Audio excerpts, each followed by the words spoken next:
Am I the idiot for letting medical students observe when I'm at the gynecologist? My boyfriend was upset when he found out. My gyno's office is in a hospital that works really closely with a couple local medical schools. Often, when I go, she's asked if it's okay if she has a medical student or a couple in to observe. She's always made it super clear I can say no. I've never felt any pressure. And she's only asked when I've been in for routine checkups, not when I've been there for anything potentially sensitive. But I've always said sure. I'm comfortable with my body. I'm not bothered by it at all. And they are med students, like they are trying to learn. It's nothing inappropriate. My doctor has sometimes talked them through stuff too, which is cool to hear. I've learned stuff about my body that wouldn't have otherwise come up.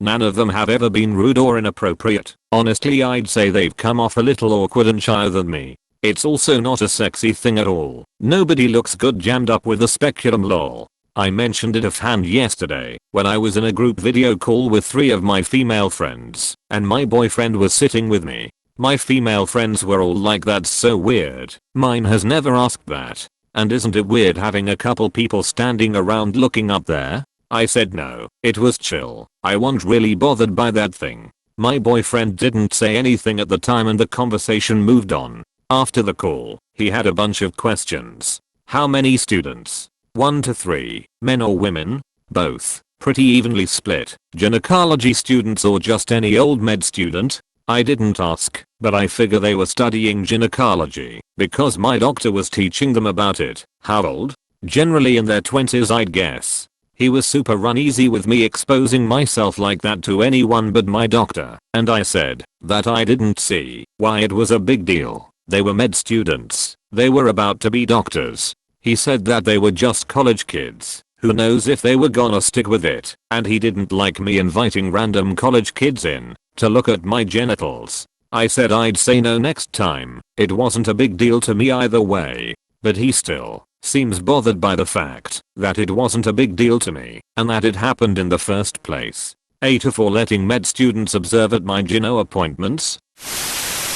Am I the idiot for not wanting my parents to adopt another teenage girl? I, 15F, live with my parents, mid-40s, and my brother, 9 meters. It's always been a dream of my parents to adopt me and bro RBO kids, and they had come to the decision that they want to adopt an older kid. They got matched with Jess, who is 13. Due to the current situation, she is not living with us, but we've met before, and she spent a weekend with us in January. Jess, despite sometimes being sweet and kind, is very high maintenance and has a lot of anxiety and anger problems. She can go from 0 to 1000 really quick. During her stay, she got triggered by something. When we were in public, she and I went to a clothes shop and my parents were in a cafe nearby. Some guy accidentally grabbed her by her shoulder as he thought she was his daughter, and he apologized immediately and started screaming. I was the only person there, and I tried to calm her down, but she ran off. She was found, shaken, but safe, an hour later. I then got grounded as I had failed in being responsible for my sister. I said I didn't have a sister. My parents were angry about this and said that how dare I be rude about her. Don't I know how much she's been through?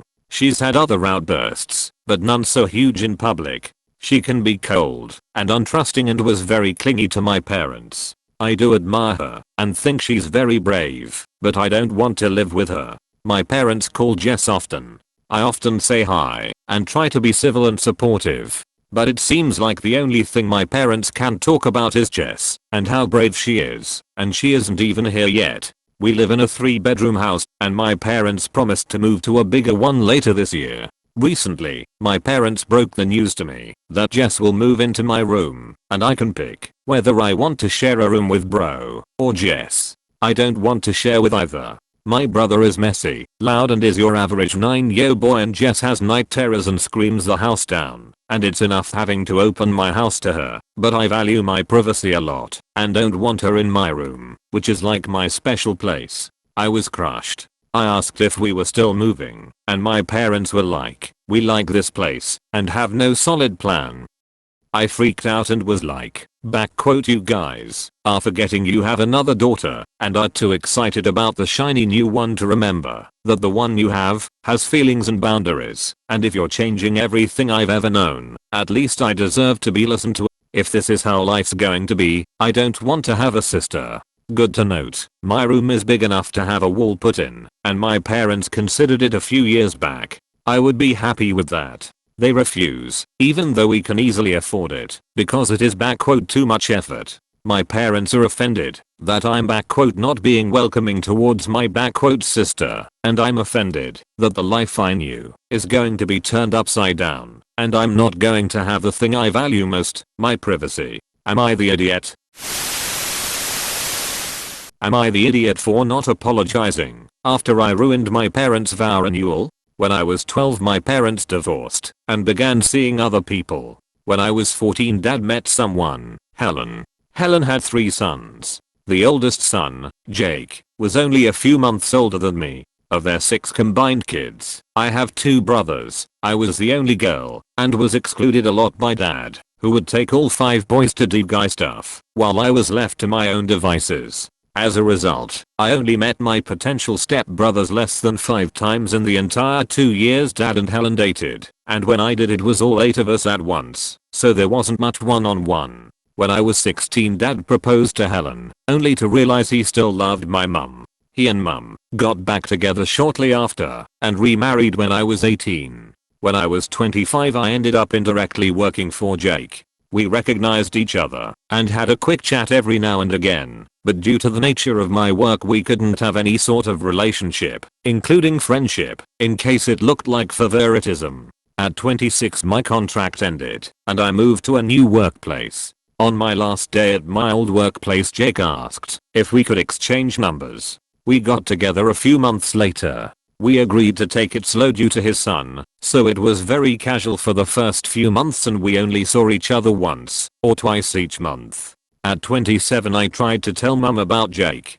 Before I got to the part about him being Helen's son, mum started an argument because Jake has a kid, and I got so distracted by the arguing about Jake's son I didn't even get around to telling her who it was I was seeing. I called dad to try and tell him I was seeing Jake, and he said he didn't want to hear whatever I had to say because I'd really upset mum, and they'd contact me when mum was ready. Now Jake and I are both 28, been together nearly 2 years. We moved in together last August. Mum sent me an invite to hers and dad's vow renewal back in January.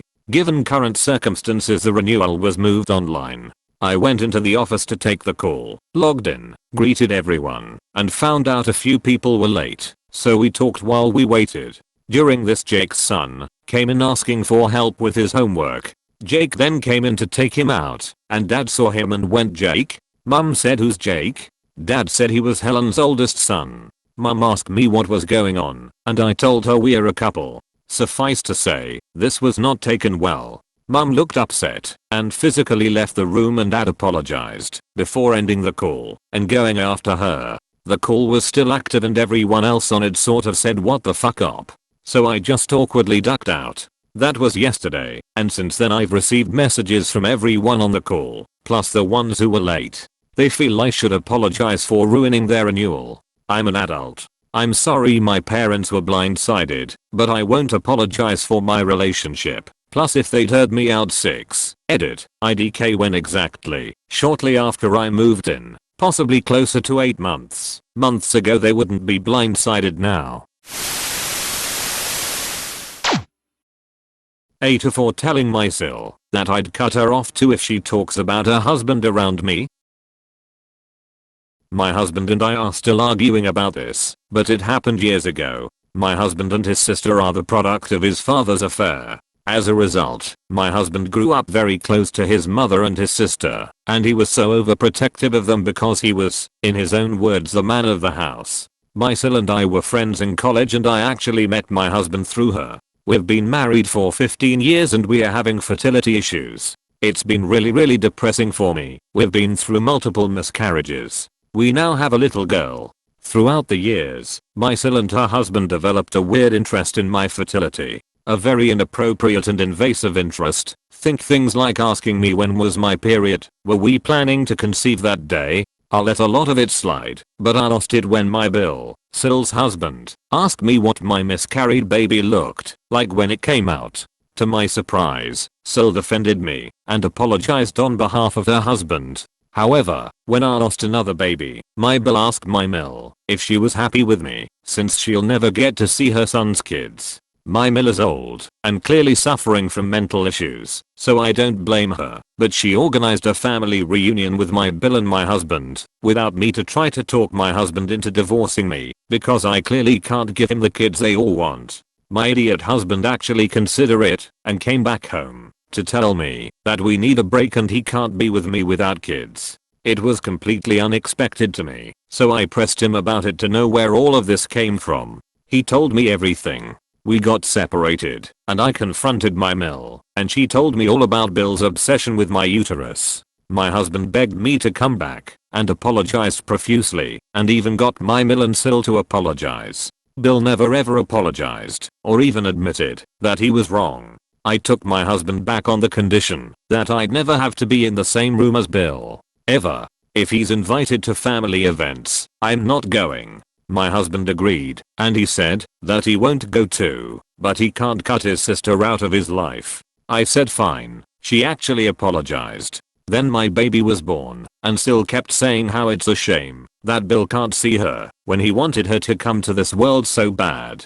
She kept saying weird comments like this, so I told her that she can't talk about her husband around me, or I'll just stop talking to her too. She never said anything directly to me, but I know for a fact she never misses an opportunity to bitch about it to my husband. He thinks it's unfair to her because it feels like she has to walk around eggshells around me. I told him that if her husband is all she can talk about, then I'm not interested in having her in my life. To this day, he still argues with me that I'm too cruel to his sister when she stood up for me. Hi, I hope I can edit this because it's already so long. Sill and Bill already have their own kids. I did not talk to my husband yet. I have a lot of thinking to do. I think being around his family and their dynamics had made desensitized to everything wrong with it.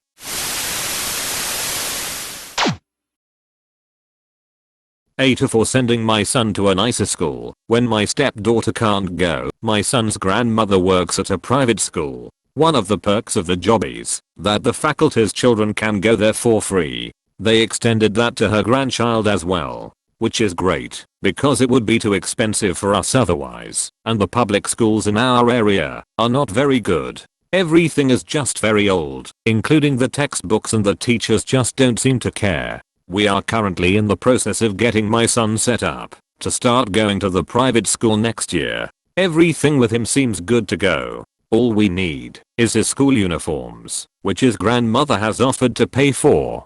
We asked about getting my stepdaughter in too because we had originally heard they had a sibling policy where siblings automatically can get in too. Unfortunately, while the policy does allow her to skip the waiting list for a spot, it does not offer free tuition unless the sibling is also a child or grandchild of a faculty member. Like I said, it's a really expensive place and my husband and I just couldn't ever afford that, and there aren't any scholarships available for her. My husband's position is that the school should be completely off the table for both of them. He doesn't think it's fair that his daughter will have to continue in a bad school while my son gets to go to a really nice school. He says it will negatively affect their relationship as siblings because he'll get so many opportunities and she will wonder why she got a half-assed education and be resentful. To that I said we could get her into an after-school tutoring program to help supplement her educational needs. Like, it's obviously not as good as the private school, but we could actually afford that. His was just like great, so she'll have to spend another hour inside doing schoolwork every day while my son gets to play. I don't know what to say at this point. I just don't think her not being able to go should mean I should take away from my son's educational opportunities. Edit. I guess it's not clear from the post, but my son's grandmother is my son's paternal grandmother through my late husband. She is not my mother. So adoption, although my husband and I are considering it for other reasons, would not help in this case.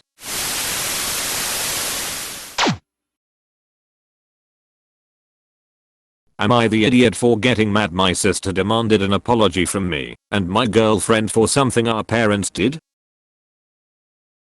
My sister has always been tomboyish, and our parents never really liked that. She doesn't dress in traditionally feminine clothing, has short hair, and has traditionally masculine hobbies like car repair, etc. I don't really give a shit what my sister does with her hair, clothing or free time. I don't quite understand why my parents care, but that's the way they are. My girlfriend dresses femininely, and has longer hair, and basically what you would traditionally call womanly. Not that it's better, but that's just what my girlfriend does. I was planning a trip back home with my girlfriend for this summer, but it was obviously cancelled.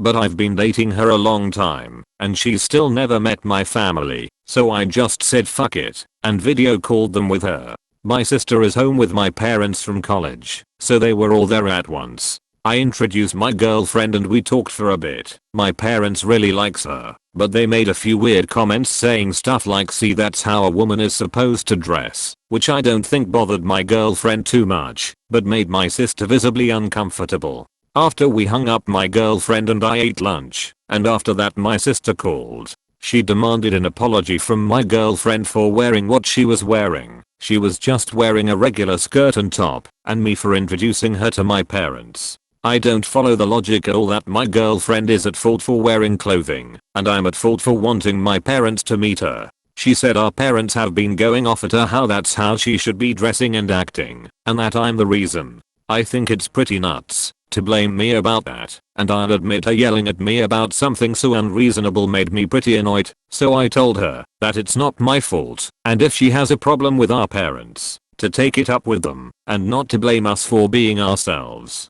Then I hung up when she started complaining again. She texted me afterwards with more stuff about how they always side with me, and I just told her she's barking up the wrong tree and to stop bothering me. However, now I feel like a bit of a dick.